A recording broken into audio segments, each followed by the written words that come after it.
Kolonėlė yra uždedama taip. Vienas galas kišasi čia, viena rankena, kitas galas kišasi štai čia. Ir tada pasistato ties skylute. Fiksatorius pokštvo. Taip, nuimama čia taip.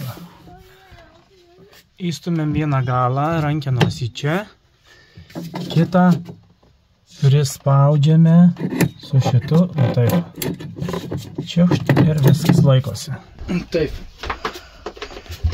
vienas galas dedasi, stumėsi iš pradžių į čia, opšt, ir tada, dabar, šitaip, stumėsi, tada įsipirštu įsispaudžia, stumėsi, pirštu įsispaudžia ir ieškom, kur užsifiksuoja. Užsifiksavo, išlindo tas fiksatorius. Viskas.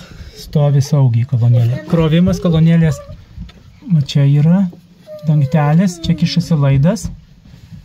Laidas yra spintukėse. Ir tada čia kišasi rozetės kištukas. Kad krautųsi, reikia įjungti inverterį ten už sėdynės.